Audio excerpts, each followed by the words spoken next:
This is Sunrise Extra, streaming live on Wave Now.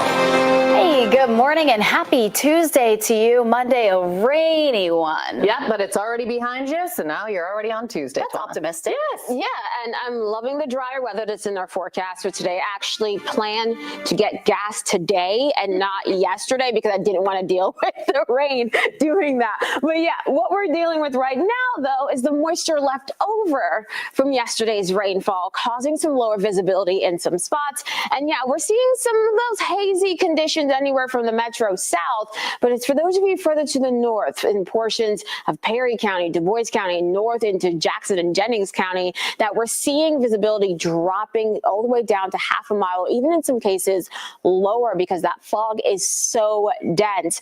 And this is why we have the dense fog advisory for those of you in Lawrence, Jackson, and Jennings County until 9 a.m. Eastern time. You can see a little bit of that haze showing up on our SkyTrack camera in Simpsonville and the clouds overhead as of right now. But watching a couple more of these spotty showers in parts of Franklin County and Shelby County, a little bit more so for those of you in portions of Taylor and Adair counties to start off the day. So further to the south is where we see the majority of the rainfall earlier this morning. But thankfully, this is all pushing off towards the east. We'll watch for a few more of these isolated downpours as we head into the afternoon. But most of us just talking about some clouds overhead and highs today in the upper 70s and the low 80s. Rob.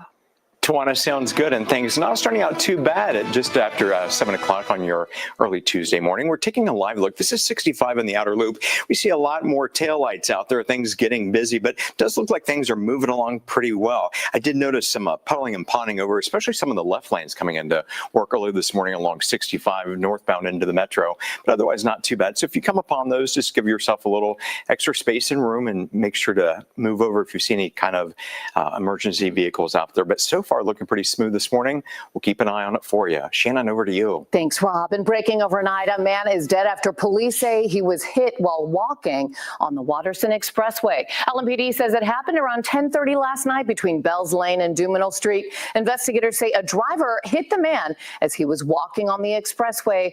His name has not been released. The driver of the car stayed on the scene and called for help. LMPD says no charges are expected to be filed. Today, a Southern Indiana woman is expected to learn her punishment for her role in a plot to kill her stepfather. Ashley Jones is scheduled to be sentenced today in Jackson County. She pleaded guilty to conspiracy to commit murder and attempted murder. Investigators say they found text messages between her and her mother about a plot to poison and kill her stepfather, Harold Allen. He died in December of 2022. Prosecutors say Jones admitted to buying the poison, but she says it was her mother, Marcia Allen, who put the poison in Harold's drink. Marcia was found dead of suspected suicide in October 2023 after detectives questioned her about the plot. Jones's sentencing is set for 2 o'clock this afternoon. The FBI says an attempted murder suspect who escaped from an Ohio jail was caught in Louisville. An FBI team arrested Jerry Cooper late last night. Cooper's accused of shooting a man in the chest earlier this year in a murder-for-hire plot. Cooper's been on the run for more than a week after investigators say he broke a window and escaped the Brown County Jail in Ohio. Police say he was able to make it to the Ohio River and stole a boat and then paddled down to Maysville. A married couple, Marlana and William Strasberg, are also facing charges in the case. Police say they drove Cooper to Louisville. A former Jeffersonville police officer will be going to prison after he pleaded guilty to lying while buying a gun. Todd Wilson was sentenced to 15 months in federal prison and 1 year of supervised release. Federal prosecutors say he abused his position of power by lying during purchases of nearly a dozen guns on several occasions. Federal officials say Jeffersonville police started the initial investigation into Wilson's actions. Investigators say Wilson did not intend to use the guns he bought for official duties.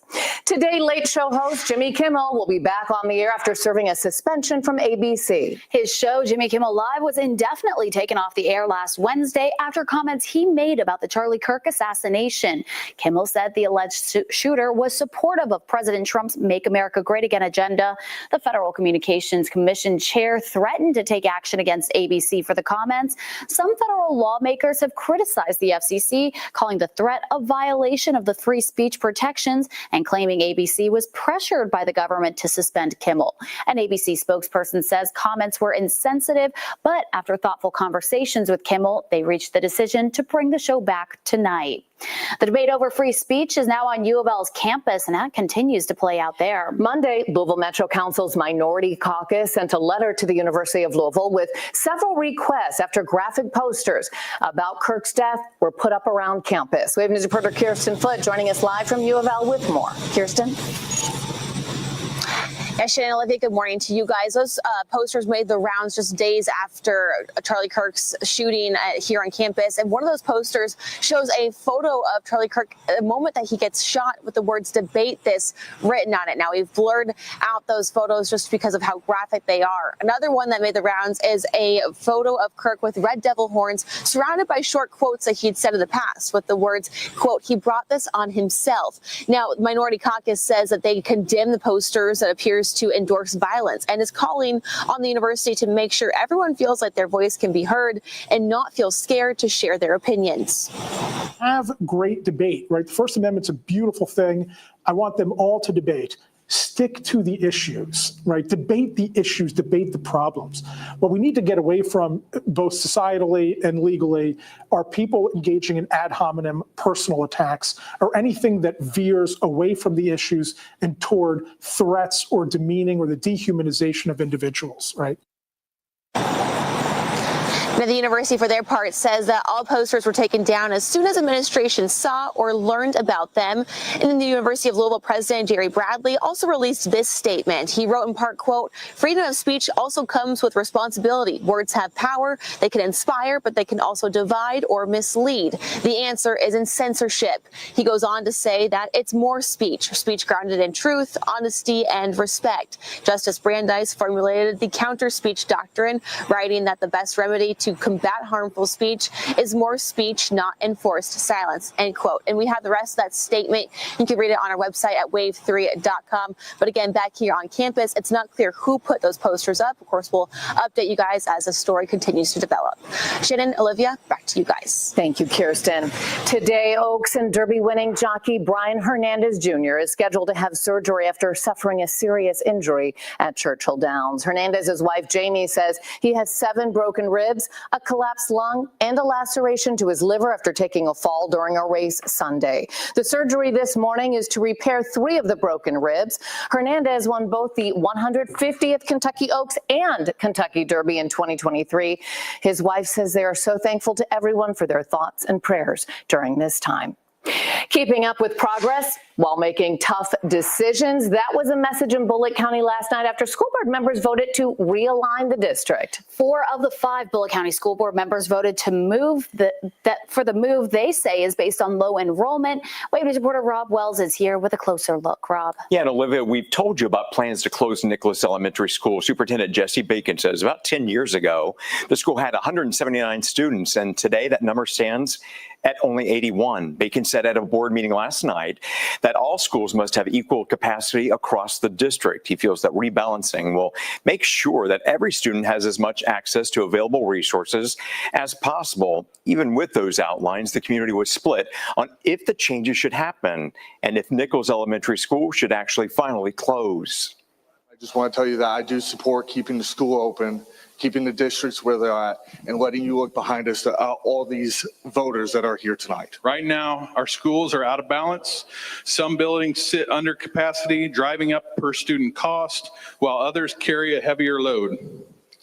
Redistricting will spread attendance more evenly across all the schools, giving students fairer class sizes, better program options, stronger resources. Choices around school boundaries and realignment. That students currently attending Nichols will soon be sent to Roby rather than Brooks Elementary School. First, we're going to be keeping a close eye on this one and let you know about any other plans or changes as we hear about them. Olivia, back over to you. Thank you, Rob.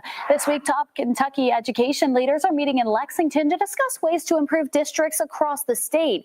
Thousands of educators are at the Continuous Improvement Summit. One topic being tackled by teachers includes ways to improve NTI learning, which is a challenge for nearly every district. We're sharing what's working across the state, what other educators from across the state are doing in their classrooms, in their schools, in their districts to drive change. Guests at the summit will also be among the first to hear about the state education department's latest comprehensive planning.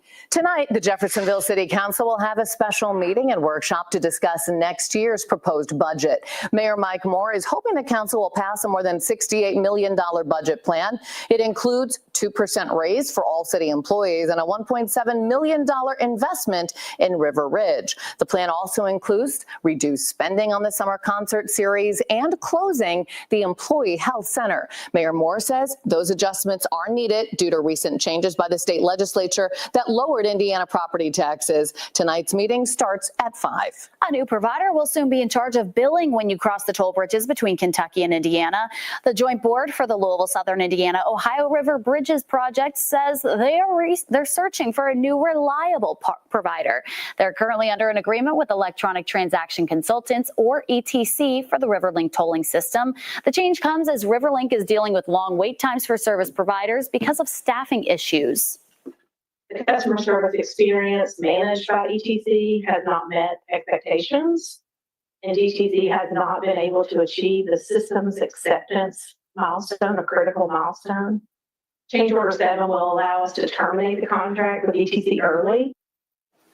The state will settle an agreement with ETC with a $2 million reimbursement. The contract with ETC will remain in place through July 31st, 2028. The new service provider will cost around $150,000 per month for all related costs. Coming up here on Sunrise Extra, new details are coming in about a potential deal to keep TikTok in the U.S. We'll tell you what's next in the process coming up.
We're learning new details about a potential deal to keep TikTok available in the U.S. A senior White House official says Oracle will control TikTok's algorithm for U.S. users after a deal to sell the app is made. A U.S. law is threatening to ban the app if TikTok's Chinese parent company ByteDance does not give up control of the app.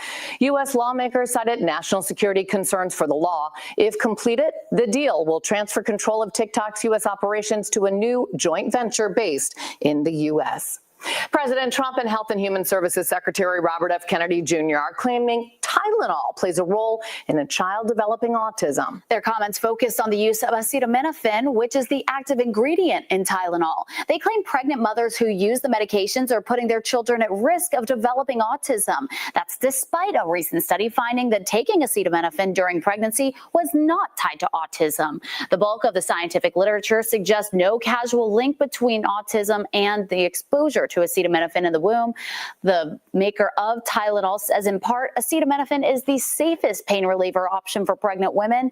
The company adds, without it, women might choose to not treat conditions, including fevers that are potentially harmful to the mother and baby, or turn to riskier options.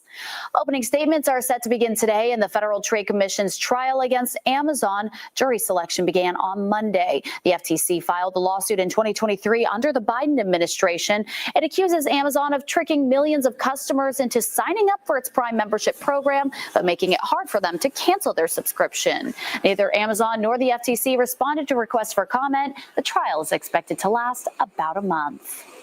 Taking a look outside this morning, though, Shannon, you told me earlier you thought it felt fine outside, still warm. Yeah, when you open up the door, but there's so much fog out there this morning. I mean, I still grabbed my jacket, though, Tawana. Is that crazy? No. Okay, thank you. Thank you. I think 67 deserves a jacket. Listen, you know me. If it's underneath 70, most likely I got a light jacket on. So I'm not judging anybody for anything. For those of you heading out this morning, we are watching a little bit more of that fog, mainly in Indiana. We have a dense fog advisory in Jackson, Lawrence, and Jennings County until 9 a.m.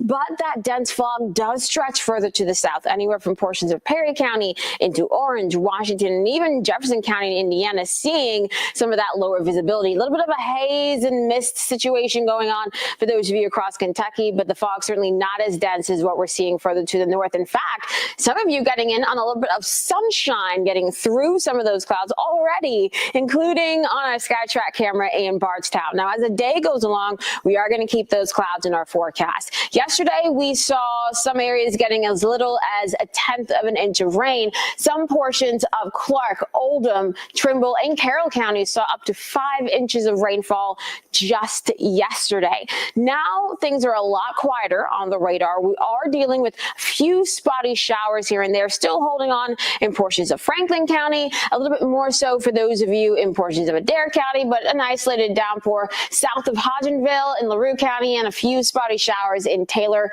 County and parts of Marion County as well. So just the last little bit of rain trying to make its way through. These clouds are going to stick around as we head through the morning and afternoon. Some sunshine getting through those clouds at times, but all of that rain pushing now into portions of Missouri will eventually arrive in our area later on tonight and stay with us through most of tomorrow. We're sitting in the 60s now, but we still look to end up in the upper 70s and low 80s for your highs later on this afternoon. And we'll watch the radar pretty closely, because while most of us are going to be dry just with these clouds overhead, a few isolated showers can drift by as the day goes along. But our main rain chance looks to hold off until about 7, 8 o'clock tonight. That's when we'll see more widespread storms, the ones that are off towards Kansas City, moving our way. And that widespread heavier rainfall stays with us as we get into tomorrow as well. So here's what we're looking at for your 10-day. We'll have some more of those showers and thunderstorms around Wednesday morning into Wednesday afternoon. And some of those afternoon storms for tomorrow can produce some damaging winds along with the heavy rain as they move on by. Getting into your Thursday morning, still seeing some showers around then. Because of the risks of damaging winds with some of those afternoon and evening storms on Wednesday, we do have a marginal risk of severe weather in place for all of us. The other thing that we'll have to watch, the heavy rainfall. We could see anywhere from 1 to 3 inches of widespread rain. That's on top of the 1/2 inch to 2 inches of rainfall that some of you have already seen. So yes, some localized flooding issues could become a problem. Hopefully today's drier weather helps out with alleviating that as we get into tomorrow. And then on your Thursday, here comes the front, sweeping off towards the east, taking most of the rain with it. Eventually, the clouds start to break apart and clear as we head into the second half of your Thursday, then early Friday. Friday looking pretty sunny with highs in the 70s. We keep the gorgeous weather over the upcoming weekend, and things looking to stay on the quiet side as we get through most of next week. Shannon, Olivia. Thank you. Well, this is such exciting news for an Oldham County native. She is one of NASA's new astronauts. Lieutenant Commander Erin Overcash is one of 10 new astronauts that was chosen. NASA had more than 8,000 applicants from across the country for this class, though, so a huge honor that she was selected. Overcash is a North Oldham High School grad from Goshen. One highlight on her skill set is that she's an experienced FA-18E pilot, having already logged more than 1,300 flight hours inside 20 different aircrafts.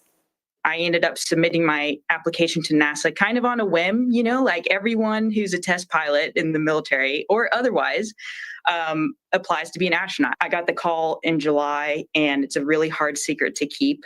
But all of a sudden it's like your life changes, and wouldn't be here alone, great support. Applying just on a whim, too. Impressive. Her astronaut training starts next week. Good luck to her. Wow, exciting. Still ahead, the Harlem Globetrotters making their way to the Ville for their 100-year jersey debut, where you can catch the excitement coming up.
The Harlem Globetrotters are making a stop in Louisville next year. It's part of their 100-year tour. And tickets for that are on sale right now. They'll be playing at the KFC Yum Center Friday, January 16th. Organizers say the show will be full of jaw-dropping basketball skills, stunts, and so much more. You never know what kind of tricks they'll pull out. And for the first time, the team will also debut their new 100-year jerseys, honoring a century of global impact. The Salvation Army in Southern Indiana will soon accept applications for the Angel Tree program. They'll be accepting applications starting October 1st. Online registration will be open until the program reaches capacity. The Angel Tree provides clothing and gifts for children from birth to age 16. The program in Southern Indiana helps families living in Floyd, Clark, Crawford, Scott, Harrison, and Washington counties. The Speed Art Museum will soon open its new addition to its attraction site. It is called the Speed Art Park. It's expected to open next month. The park will add a vibrant green space outside of the Speed Art Museum. The museum says they hope it creates new opportunities to connect through art and nature. The official opening of Louisville's new art park is October 1st. It'll be a full day of outdoor art experiences, performances, and activities. Plus, it's all free and open to the public. Keep an eye out, too, for a new distillery opening in Louisville. Nashville Barrel Company is moving into the building currently held by Noré Bar on East Market Street. The popular karaoke spot announced it will permanently close on October 19th after the building was sold to new owners. Nashville Barrel Company will feature a tasting bar, a bottle shop, and a space for hands-on intimate distillery experiences. It's set to open sometime next year. Today, the downtown scene in Louisville is bringing back its Happy Hour series. You can expect live music and outdoor community vibes. That'll be at the 500 West Towers patio on Jefferson Street. 4:30 p.m. kicks off the shot o'clock hour. No tickets are required, and that event runs until 6:30 today. We'll be right back.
This Wave News Update is sponsored by Oxmoor Auto Group. Good morning, I'm Shannon Cogan. The FBI says an attempted murder suspect who escaped from an Ohio jail was caught in Louisville. Jerry Cooper was arrested late last night. Cooper's accused of shooting a man in the chest earlier this year in a murder for hire. Been on the run in a week after investigators say he broke a window and escaped the Brown County Jail in Ohio. Police say escaped, and that couple also facing charges. Here's Tawana taking a look at the forecast. And what we have going on right now, some areas of patchy dense fog, and we're seeing that. For those of you up in Lawrence, Jackson, and Jennings County, that is why you're underneath a dense fog advisory until 9 a.m. Many of you in southern Indiana, anywhere from Perry County all the way up into portions of Washington and even Scott County, seeing some of that fog to start off the day. Then for those of you further to the east and south, it's more about a few isolated showers. We're seeing a few areas of light rain holding on in portions of Shelby and Henry counties, and we're also watching for a little bit more of these isolated downpours in portions of Marion, Adair, and even LaRue counties. But keep in mind, while today's rain chances are going to be pretty isolated, we're still going to watch for a few of these spotty downpours here and there, keeping the clouds overhead for today with highs in the upper 70s and the low 80s. Now, as we look ahead to the next 10 days, we do see more of that rainfall coming our way for your Wednesday and Thursday, drying out just in time for the upcoming weekend, Rob. All right, Tawana, thanks so much. So you want to keep the umbrellas handy and keep the windshield wipers on low if you run into any spotty showers this morning. Taking a look at the 65 at the Lincoln Bridge, things moving along pretty smoothly out there this morning, certainly a lot better than yesterday. And it looks like that pretty much all across the area. No major tie-ups or slowdowns to tell you about. Take it easy out there. We'll see you in about 25 more minutes.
And good morning. Thanks for sticking with us here for Sunrise Extra. I'm Olivia Russell. We have a lot of action going on right now with sports. It is football season, volleyball season, soccer season. We have some of those headlines from U of L sports coming up in just a few minutes, plus some of your national headlines. But let's start locally here first with JCPS's Board of Education. They're feeling the pressure to make budget cuts as the district is projected to be at nearly $190 million deficit for next school year. School board members say the goal is to solve the deficit without compromising students. Wave News reporter Julia Richardson has the latest on those conversations. Everybody who was here, everybody who is here, was spending money because they want results for kids. How do we make those results sustainable going forward is the challenge for us. And that challenge, although difficult, is something JCPS Advisory Board Chair James Craig says is not a result of wasteful spending, but rather a lack of a long-term plan. We were told we have a plan. This is sustainable. Well, the severity of adding new expenses into the budget without a long-term plan to sustain them is really the gray area that we're operating in right now. Now, members of the task force are working to understand all of the expenses the district has and figure out how to fix the $188 million budget deficit without cutting employees' salaries. Monday's task force meeting included presentations from the district's Chief of Human Resources and Teacher Association president. One point emphasized the buying power for JCPS teachers' salaries has declined over the last 15 years, meaning their salaries aren't keeping up with inflation. Our revenue growth doesn't look great compared to it's not outpacing inflation much, and so there's not much additional money to go around to make sure the salaries can keep with inflation. Craig says although the board is in a difficult place, many of the investments the district has made over the past couple of years have been necessary, even if they were expensive. We have another 100 security dedicated personnel in this district that were not here in 2020.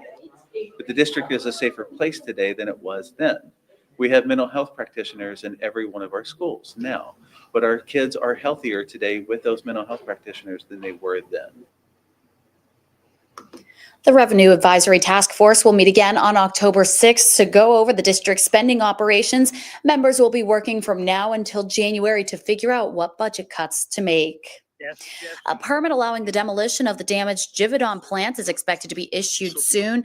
A review committee gave its approval to the plans that will clear away the remaining structures and the damaged parts from November's explosion.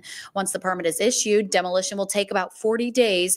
And then when the property is cleared, plans call for the zone to be a green space, but exact plans are not set yet.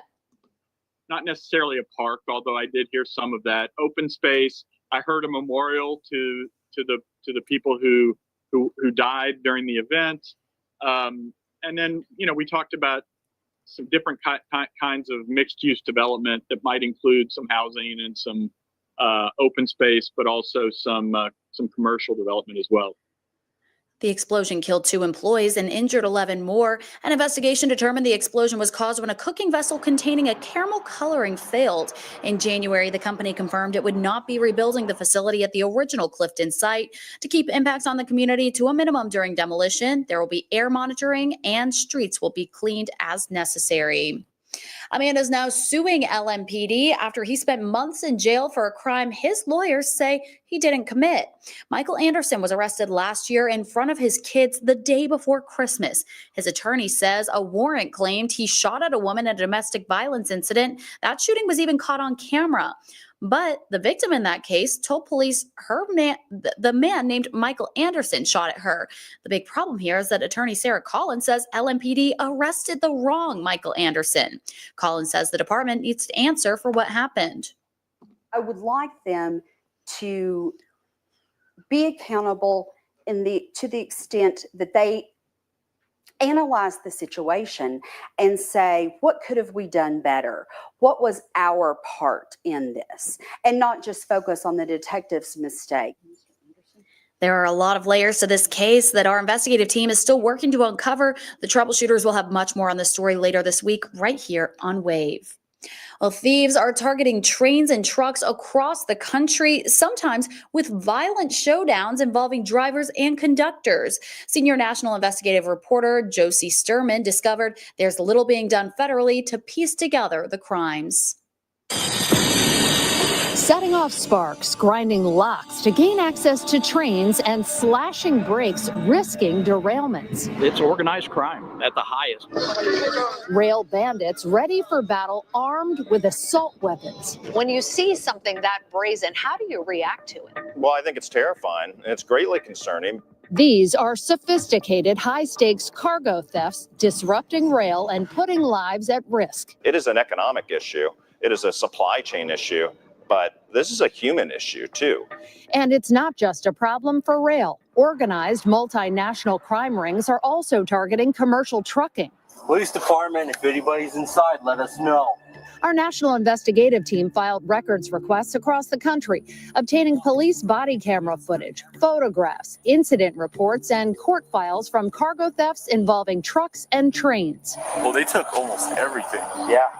We discovered police footage that shows thieves snagged thousands of dollars in Beats earbuds from this truck hijack from an Arizona truck stop. Pictures that detail a ransacked tractor trailer in Colorado, picked clean of more than $1 million worth of Nintendo gaming consoles. Court records that outline a cargo theft spree across Georgia and Virginia, netting robbers nearly $2 million in copper and electronics. Evidence videos from a case outside Phoenix that capture brazen thieves taking selfies, dressed in tactical gear and carrying what looks like a grenade launcher. And one incident report that details shots fired near a conductor in a Memphis rail yard as boxcars full of Nikes were broken into. Another burglary in that city captured on surveillance cameras. Thieves stopping their efforts just long enough to punch a defending truck driver right in the face. I think that our industry has been shy about talking about cargo theft because nobody wants to know that their cargo, their freight, their truck got hit. Chris Spear, president and CEO of the American Trucking Associations, says he can't afford to be silent anymore. Neither can his main competition in transportation, Ian Jeffries, who leads the Association of American Railroads. Historically, we may have worked, in parallel, but not necessarily arm in arm. And we've taken a new tack this time around. Moving together to try to crack down on a crime that experts tell us is often handled as either an insurance claim or a one-off criminal case at the local or state level. The FBI does lead some regional task forces and tracks voluntarily submitted data, but we discovered there's no specific nationwide coordination on cases at the federal level. It's something that goes well beyond most companies' ability to combat, which is really why we need stronger leadership by the federal government in coordination with the state and local governments. Both rail and trucking believe a piece of legislation in Congress can help, the Combating Organized Retail Crime Act, or CORCA. It would create a national coordination center within Homeland Security to deal with cargo theft, sharing information between industry and law enforcement, tracking trends, and providing new tools to investigate and prosecute cases. This is a tidal wave that's going to hit the country because we're not looking at all the things that are bubbling up to create the wave. A wave that could potentially leave trucks and trains vulnerable to cargo thieves who see a clear path straight to the bank.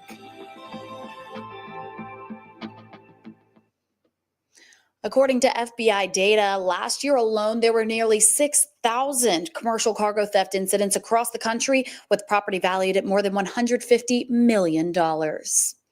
All branches and offices of the Jefferson County Clerk's Office are closed today for Bobby Holtzclaw's burial service. People are still able to go to neighboring counties, though, if they need services. Holtzclaw passed away on September 10th, surrounded by family. She served as the Jefferson County Clerk for the last 26 years. Her burial mass is scheduled to start at 10 o'clock this morning at Holy Spirit Catholic Church. She was 81 years old. So far, no one has been appointed to fill Holtzclaw's position. Her family members have asked Mayor Greenberg to consider naming her son as the interim clerk. Mayor Greenberg previously told us he's just started the process of identifying candidates. So far, State Senator David Yates and Rosalind Welsh have pitched to run for the position. The primary election will be in May. LMPD is hosting an event that they hope will curb gun violence. The Save a Casing initiative would serve as a chance for the community to keep track of their guns. Gun owners would get an envelope to keep a spent shell casing, and that way, if it gets stolen, it can be found more easily.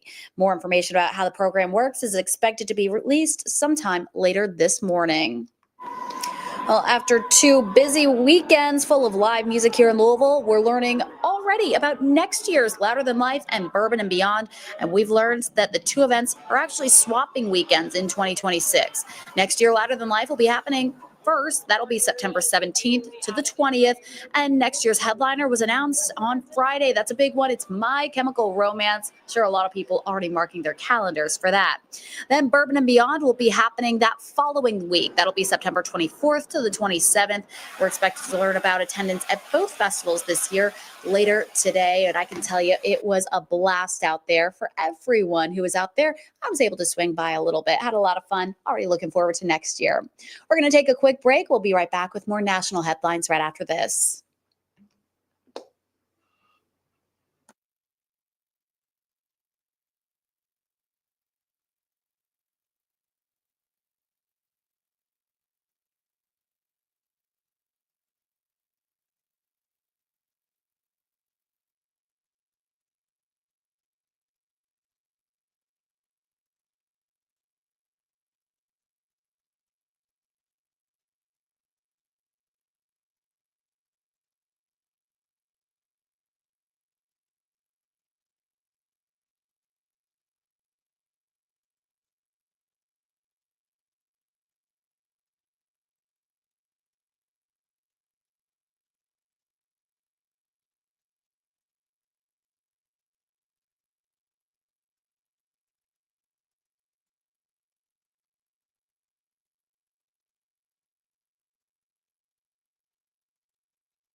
Thanks for staying with us here for Sunrise Extra. An agreement between Boeing and China is expected to be finalized soon. Today, U.S. Ambassador to China, David Perdue, says, quote, a huge deal is in its final days or weeks of negotiation. His comments came at a news conference for a U.S. House delegation's visit to Beijing. Right now, no further details of the deal were shared, but Bloomberg reported last month that Boeing was nearing a deal to sell up to 500 aircrafts to China.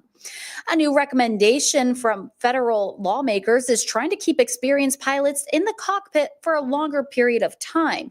Senate Transportation Committee Chair Ted Cruz is urging the White House to support raising the international retirement age for pilots from 65 up to 67. The International Civil Aviation Organization, part of the United Nations, is set to consider the proposal this week. Some aviation unions strongly oppose the move, citing health declines and a lack of research on older pilots. Today, nearly 200 world leaders are in the U.S. for the 80th United Nations General Assembly. President Donald Trump is expected to give a speech at the summit. The meeting comes as more and more countries are pressuring Israel to end the attacks in Gaza. Amy Kiley has more on how President Trump factors into the push.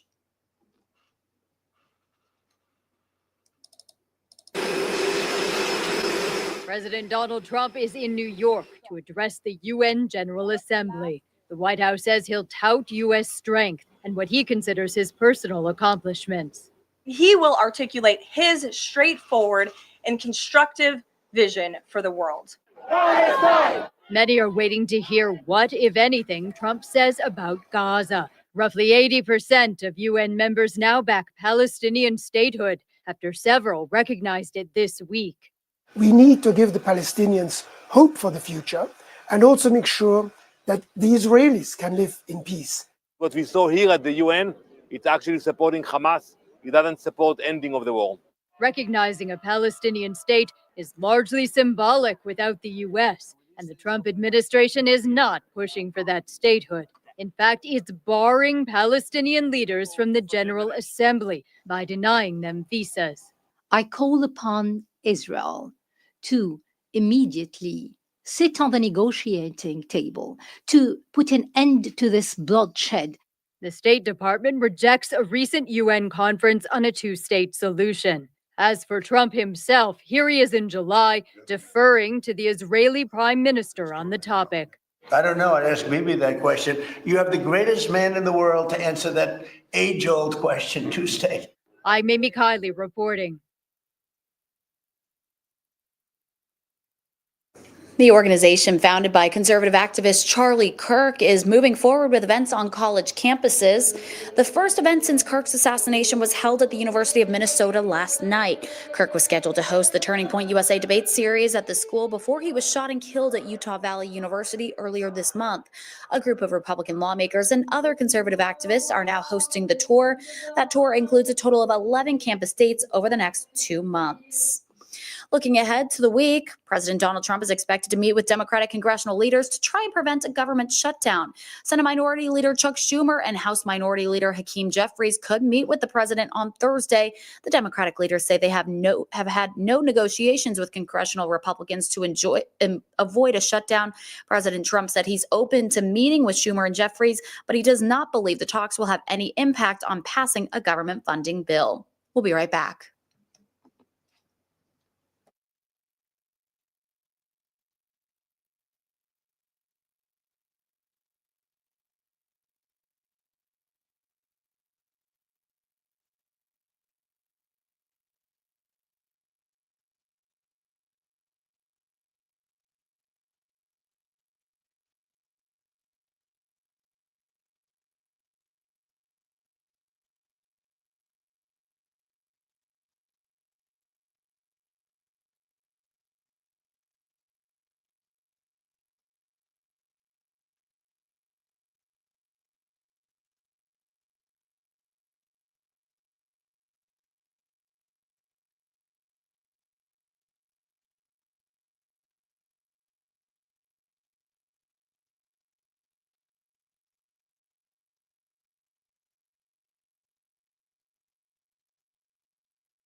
The Urban League's Senior Adult Tech Training Program just got a major boost of about $40,000. The funds are from the Spectrum Digital Education Grant. The money will help the Urban League's program teach older community members digital skills needed to thrive in a modern workforce. Spectrum says so far the program is generating positive results. That I work with who make these decisions about where the grants go, they don't keep giving to an organization if whatever the program is isn't working. And so they keep stepping up for the Urban League because you all are doing things the right way and you're getting a lot of results and helping a lot of people. Since launching, the Spectrum Digital Education Grant has helped nearly 188,000 people nationwide. Turning now to football season, the ACC will move to a 9-game schedule next year and will be required to play Power 4 games. So some changes certainly coming starting next football season. Right now, all 4 power conferences are playing 9-game schedule conferences. So now on Saturday, U of L will play its first road game of the season in their conference opener at Pittsburgh. When the Cards played Bowling Green this past Saturday, the Cards were without running back Duke Watson, and Isaac Brown was limited in that game. Head coach Jeff Brom gave an update on Monday morning. Both have lower leg injuries that they're trying to heal up from, and hopefully we get them back, but I will not know till later in the week.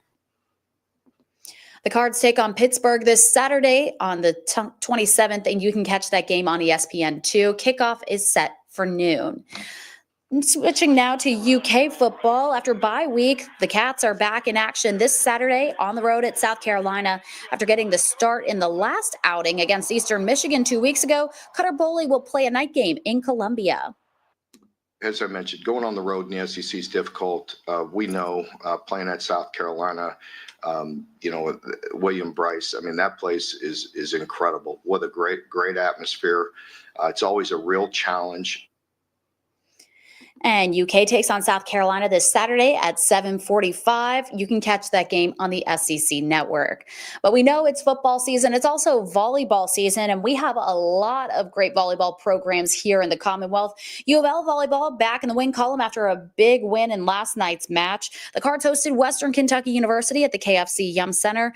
U of L able to sweep the Hilltoppers, winning the match 3-0. Head coach Dan Meskey says it was a good bounce-back win after dropping to UK last week. Yeah, that's what's great. We have 30 some odd matches throughout the year. So, they sting when you lose. And when you lose the way we did and we felt like we had opportunities, it's just you're chomping at the bit to get back out here. And to be able to do that at the Yum in front of 5,500 fans and everybody coming out made it even that much more special. A great turnout for that game. And up next, the Cards will take on Boston College at L&N Arena on Friday at 7 o'clock. But let's also talk about some other Cards out there because it's rivalry night on the soccer pitch as U of L's men's team hosts Kentucky tonight. UK has yet to lose a game this season, but the Cards are ranked 12th in the nation. Kickoff for that game is at 7 o'clock at Dr. Mark and Cindy Lynn Stadium. So a lot of great action in sports these days. That's all the time we have here for Sunrise Extra. Thanks so much for joining us. I hope you have a great Tuesday.